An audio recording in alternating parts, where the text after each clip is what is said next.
ধনবোৰ যেন তেওঁ যাওঁতে লৈ যাব। আৰে ধনবিলাকতো তুমি যাবা যেতিয়া আমাৰ নিচিনাকেইতো এখন চাঙিত যাবা, 4জন মানুহে নিব, তুমি কি যাওঁতে ধন লৈ যাবা? আজি যদি তুমি গেলেকীৰ দুৰ্দশা নুবুজা, আজি যদি তুমি নাজিৰাৰ গাঁৱে গাঁৱে চন্তক বিহুবৰ নাগিনী মৰা লাকুৱা তোমালোকে যদি নুবুজা কোনে বুজিব?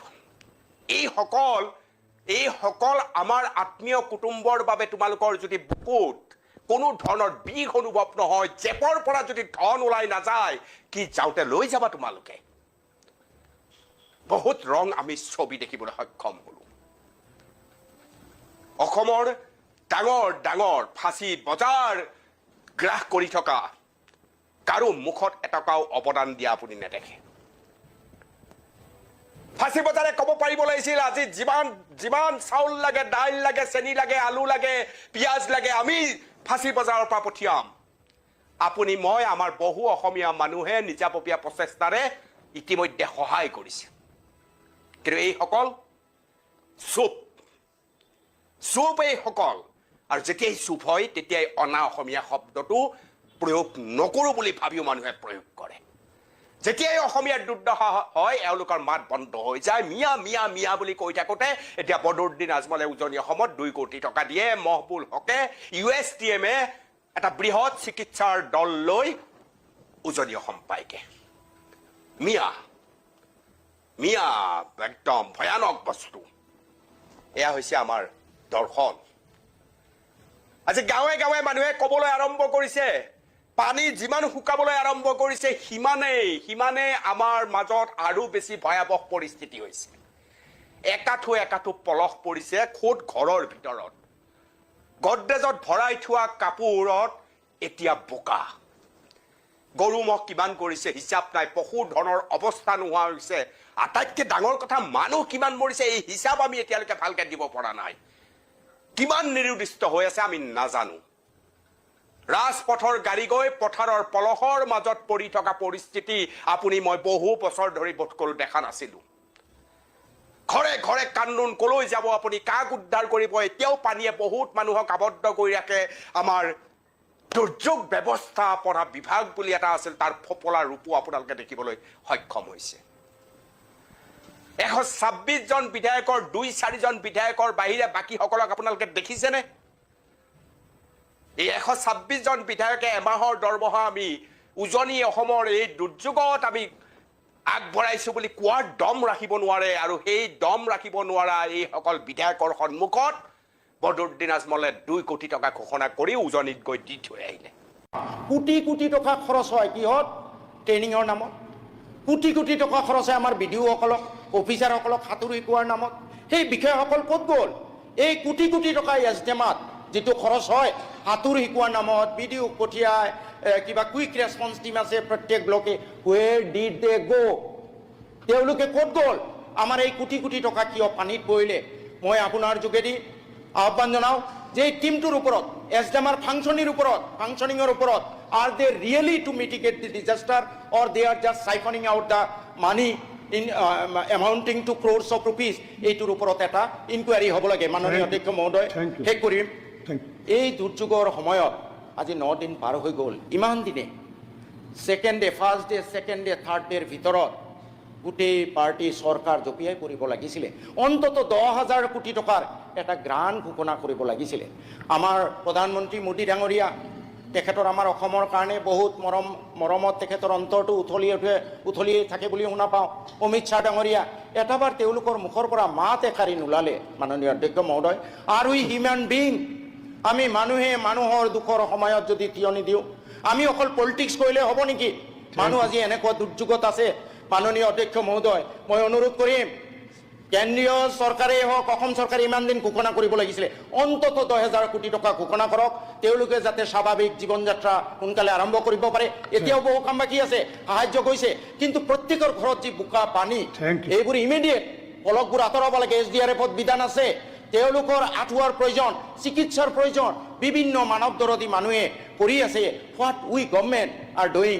মই শেষত দুটা প্ৰস্তাৱ জনাই, এটা যে অতি সোনকালে 10,000 কোটি টকাৰ এটা সাহায্য ঘোষণা কৰিব লাগে। 2 নম্বৰ মাননীয় অধ্যক্ষ মহোদয়, আপোনাৰ নেতৃত্বত আমাৰ বিধানসভাৰ এটা টীম আমি তেওঁলোকৰ প্ৰতি সমবেদনা জ্ঞাপন কৰিবলৈ, তেওঁলোকৰ অৱস্থাটোৰ বুজ ল'বলৈ এটা যোৱাৰ কাৰণে প্ৰস্তাৱ ল'ব লাগে। ধন্যবাদ অধ্যক্ষ।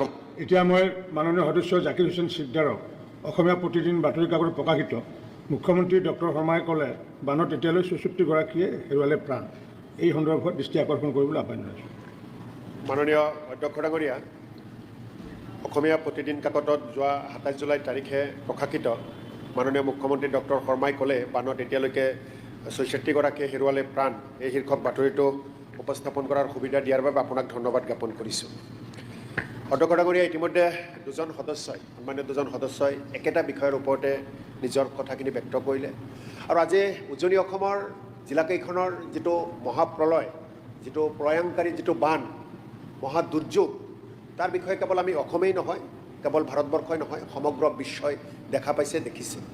আৰু তাৰ কাৰণে বিভিন্ন পক্ষই চৰকাৰী, বেচৰকাৰী, ৰাজনৈতিক, অৰাজনৈতিক বিভিন্ন দল সংগঠনেও লাগি গৈছে কেনেকৈ উদ্ধাৰ কাৰ্য কৰিব পাৰি, কেনেকৈ সহায় কৰিব পাৰি।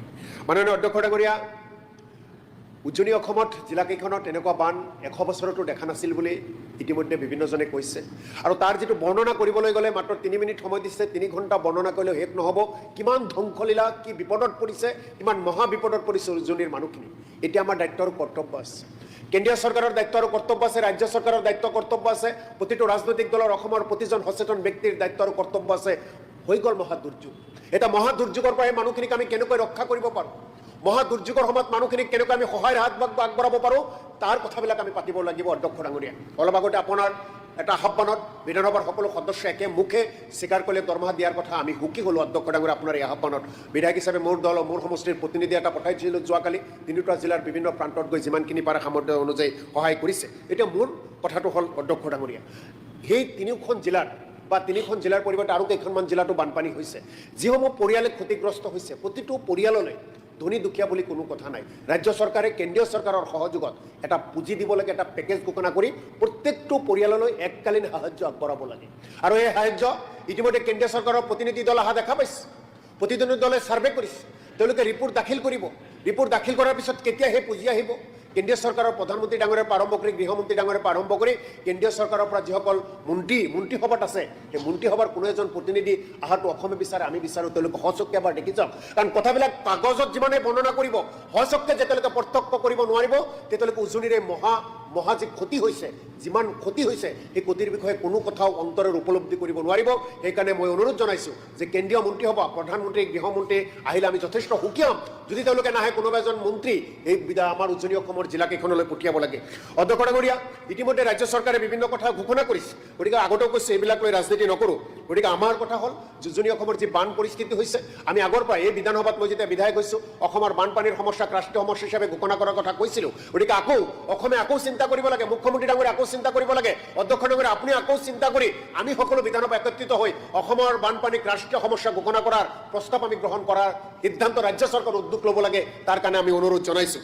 অধ্যক্ষ ডাঙৰীয়া, আজিৰ তাৰিখত উজনি অসমত যি বান পৰিস্থিতি হৈছে, মূল্যবৃদ্ধি যথেষ্ট হৈছে। অসাধু ব্যৱসায়ীসকলে চাউল, দালি, মিঠাতেল, চেনি, কণী, বিস্কুট, চাবোন, চাহ এইবিলাকৰ ক্ষেত্ৰত দাম বৃদ্ধি কৰি দিছে। ৰন্ধন গেছৰ যথেষ্টখিনি নাটনি হৈ গৈছে। গতিকে এইবিলাক ক্ষেত্ৰত এই ৰাজ্য চৰকাৰখনে চকু দিব লাগে যে অসাধু ব্যৱসায়ীবিলাকে এনেকুৱা কাম কৰিব নালাগে, যিবিলাকে মানুহৰ ক্ষতি হয়। গতিকে আপোনাৰ জৰিয়তে মাননীয় বিভাগীয় মন্ত্ৰী ডাঙৰীয়া, ৰাজ্য চৰকাৰক অনুৰোধ জনাইছোঁ যে পানী হ'ল কেনেকৈ, এই মহা দুৰ্যোগ আহিল কেনেকৈ, কিহৰ কাৰণে হ'ল। কেন্দ্ৰীয় চৰকাৰ আহিছে প্ৰতিনিধি, আমি অসম চৰকাৰেও তাৰ কাৰণে অধ্যয়ন কৰিব লাগে, যাতে পৰৱৰ্তী সময়ত তেনেকুৱা মহা দুৰ্যোগৰ সন্মুখীন আৰু অসমে হ'ব লগা নহয়। আমি অনুৰোধ জনাইছোঁ ৰাজ্য চৰকাৰক যে তাৰ ক্ষয়ক্ষতিৰ ক্ষেত্ৰত ৰাজ্য চৰকাৰে কৈছে, মুখ্যমন্ত্ৰী ডাঙৰীয়াই কৈছে যে আমাৰ পুঁজিৰ অভাৱ নাই, নিশ্চিতভাৱে পুঁজিৰ অভাৱ যাতে নাথাকে। পৰৱৰ্তী সময়খিনিত নিশ্চিতভাৱে বিধানসভাত আমি কথা পাতিম, কিমান তেওঁলোকে ক্ষয়ক্ষতিৰ বুজ ল'লে, কিমান তেওঁলোকে অনুদান আগবঢ়ালে, কিমান মানুহক সহায় কৰিলে, আৰু কেন্দ্ৰীয় চৰকাৰৰ পৰা অতি সোনকালে এই উজনি অসমৰ বান বিধ্বস্ত অঞ্চলৰ কাৰণে এটা বিশেষ পুঁজি ঘোষণা হোৱাটো আমি বিচাৰিছোঁ, আৰু ৰাজ্য চৰকাৰে এই ক্ষেত্ৰত ক্ষীপ্ৰতাৰে ব্যৱস্থা লওক তাৰ অনুৰোধ জনাইছোঁ। Thank U.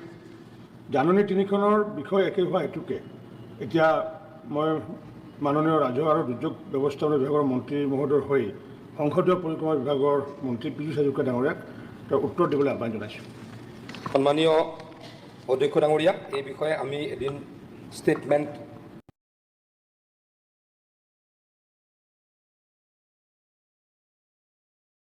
চৰকাৰৰ ফালৰ পৰা দিছিলোঁ আজি যিহেতু শূন্যকালীন আচলতে আপুনিয়ে কৈছিলে সেইদিনাই যিহেতু বিৰোধী দলে যেতিয়া এডজৰ্ণমেণ্ট মোশ্যন আনিছিলে আপুনি কৈছিলে কোনোবা এটা ডিভাইচত আপোনালোকে আনিব আৰু সুবিধা দিব আপুনি আজি এইটো কৰিছে তেখেতলোকে আপোনাক ধন্যবাদ জ্ঞাপন কৰিব লাগে